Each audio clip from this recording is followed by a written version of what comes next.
you are kind of HPC engineers? Like you're designing these things. Okay, great. How many of you are storage engineers? Like really hope, okay. How many of you are ML engineers? Like you're writing Python code. All right, so half of one of you. Okay, and then probably my last question, how many of you have ever heard of Lambda? Hey, that's great. Okay, a lot fewer a few years ago. So my name is David Hall. I run our HPC engineering team, and I'm going to talk to you a little bit about some of the things that we're learning as we're building large-scale systems for machine learning. Lambda is a little unique in the provider space in that we are ML engineers that have designed supercomputers for ML engineers, and that's all we do. Like, we're not general purpose cloud, we're not general purpose servers, we are GPU accelerated computing for deep learning. That's all we do. And so we're pretty good at it, I think. And we've deployed systems from a couple of GPUs up to a few thousand GPUs now. Single clusters, all high-speed fabrics. One of the big differences between what we do and what a lot of the industry does is we don't build slow stuff. Okay, everything that we've got is maxed for performance in deep learning. So whether it's our storage fabrics, it's our compute fabrics behind the GPUs, all of it is designed for maximum throughput of model training. So with that, I want to talk a little bit about why storage matters as we've looked at how to maximize the performance. Jensen said recently that, as you think about AI, you think about the chip, but you've missed it if you're only thinking about the chip. And boy, this is so true, especially in the LLM space. Every component can be a bottleneck, and designing for no bottlenecks is no small challenge. And we found that storage, no matter where its use is in the pattern, can really be one of the big problems. And so I'm going to talk a little bit about kind of how that flows into the challenges that we're facing as an industry right now. Everybody who plays with GPUs knows that you can't get them. They're super hard to grab right now. And with even shipping 500 million chips, H100s this year even, the demand NVIDIA predicts is roughly 6x what supply is. And so all of the GPUs have dried up. And so what have we done? We've worked on that supply chain to solve that first big problem in HPC, which is getting the gear.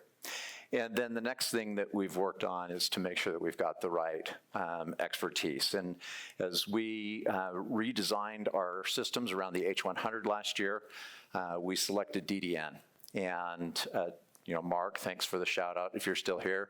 But we worked closely with NVIDIA and replicated the SuperPod architecture. And as we were looking at performance options for storage over and over again, the choice was very clear to us that for that high-speed read-write layer that's necessary for deep learning, DDN just performed. And it worked. It just worked. Not a lot of config, not a lot of, you didn't have to sprawl storage devices all over your data center to make it work. It just worked. And so they're our primary vendor for all of that high-speed storage behind our large systems. I want to talk a little bit about where we're seeing storage becoming important. Of course, you've got the data preparation phase. For those of you, since there weren't too many machine learning engineers out there, I'll dispel an ugly rumor that machine learning is all about GPUs. It's not. Matter of fact, about 80% of the workload done by any data science machine learning team is data preparation. And you've got to land that data into sources that can feed the rest of your deep learning training environments at a reasonable speed. This doesn't have to be crazy fast, the data preparation storage, but you want the connection between it and your very fast storage to not slow you down. When you get into the actual distributed training work, and since some of you have played in AI, just to make the correlation, in HPC for years we've been thinking about parallelism. That was our big focus. Let me see how many cores I can shove at a task. In AI, we're also doing parallelism, but there's a couple of things that we do with parallelism against these GPUs. One of them is called data parallelism, where we take the data set and we carve it up into a bunch of little chunks and we push that out into the GPU farm. The other is model parallelism, where we take the exact same data and we push it into very, very large memory GPUs all at once. And then we have those GPUs talking to each other and exchanging some of the different measurements that are being made, the statistical weights and parameters that are being shoved into those models. And in both of those, reading the data has some very different performance characteristics. In the first one, I've got to be able to have every GPU in maybe 1,000, 2,000 node cluster all read different stripes of a file. And you can imagine that that requires some very interesting metadata and search patterns. In a parallel model environment, I am reading the exact same data at the same time by multiple thousands of GPUs. And so now highly parallel file systems really matter. And then once I get into that, the GPUs are exchanging information. And that's just maybe to use a quick analogy, when you're learning things, or as you've watched your children maybe learn how to identify things, you're doing some really interesting things with your neural network. Your neural network is actually comparing the new image to all of the other things that have kind of looked like it in the past. And your neural pathways are literally correlating the things that you've seen before and the words, the descriptions, the context, et cetera, to that new image. Well, we're doing the exact same thing with GPUs today in our neural networks. We're taking the pieces of information, that correlation, that statistical relevance, and we're letting the GPUs talk to each other and exchange that so that each GPU benefits from what the last GPU found. And then the last thing that we heard here from Chuck is that checkpointing is a big, big deal. Mark talked about checkpointing. When you're running these large models that can take hours, days, weeks, months, and by the way, the reason you throw lots of GPUs at something is so it doesn't take months. We believe that the right way to do this is get lots of GPUs, run it for shorter periods of time, and then give those GPUs to somebody else. But checkpoints matter. You don't want to lose the work. Inevitably, there are hardware failures, and checkpoint is how you protect yourself from model degradation and failures in your code. And then when you're all done, you take that model, that final piece of statistical measures, and you hand that out for inferencing. And this model distribution is not the business Lambda's in. That's what these clouds that have instances all over the world are brilliant at, where I want to take a finished model and shove it out to smaller GPUs for use. And here, storage matters because now I need to come up with a way to manage single copies, know that it's the last copy, it's the latest trained data, and that I can keep that consistent across maybe thousands, tens of thousands, hundreds of thousands of instances.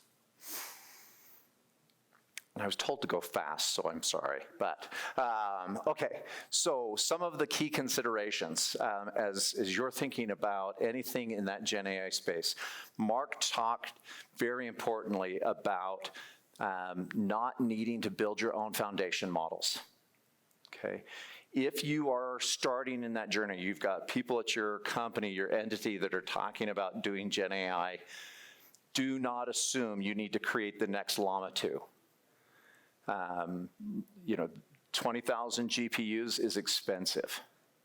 Just, FYI.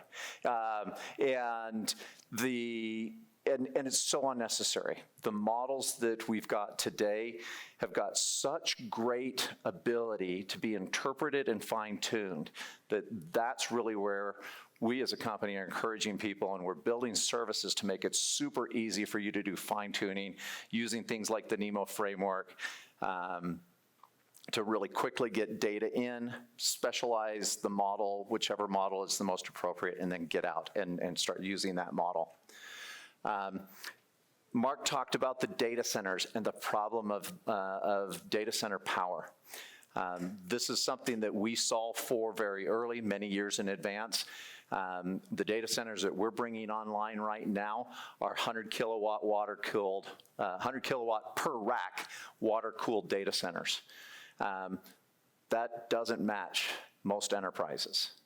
And so partnering with somebody that understands that data center footprint is critical in these environments. Understanding AI, it is a little bit of a unique beast in the HPC space. Understanding the different types of GPUs that are out there, the H100s, fantastic. We've been having a lot of fun with that this year. You probably or might have seen the announcement this morning. We released the GH200. We've had customers on it over the weekend.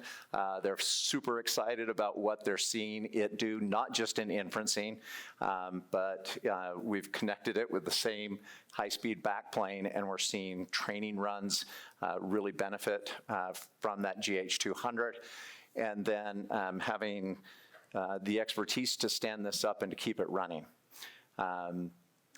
If you aren't aware, a standard SuperPod from NVIDIA has 12,658 parts. Okay, and unfortunately, most of those are single SKUs that all have to show up in a data center at the same time, and you've got a 2 to 4% failure rate. So managing these environments is non-trivial. So as you and your companies are looking at what you want to do with Gen AI, please consider these 4 things. Recognize that there's companies out there like ours that can help you be successful very quickly. And I'll say one other thing. We talked a little bit, we heard a little bit from Chuck here about repatriation from public cloud. There are great options in both public and private clouds today. And it's one of the reasons that Lambda has chosen to stay in both camps.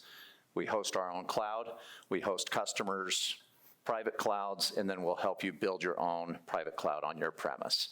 And so we can help you regardless of where your company decides you are in your financial space. We also don't charge egress, so in our cloud, which most people really like. So picking the right partner is a big deal. Let me give you just some quick examples of what we're seeing in our environment with DDN that make a big difference. We already saw a little bit 10x faster production of LLM. This is really solving for that I/O bottleneck challenge. That 10x comes from that.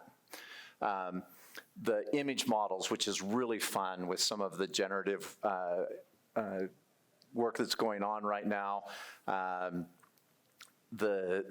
When you think about images, they're very unique in AI because not only do I have to read the entire image, but I also have to transform every single pixel into its RGB values, and then I have to linearize, this 2 or 3D picture.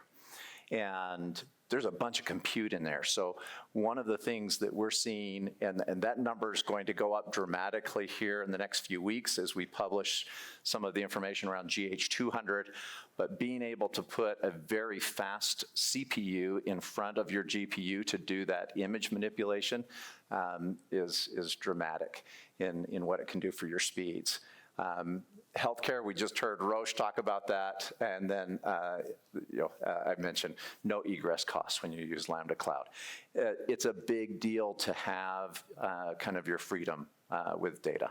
So that's everything. That's all I got, and I finished 18 seconds to spare.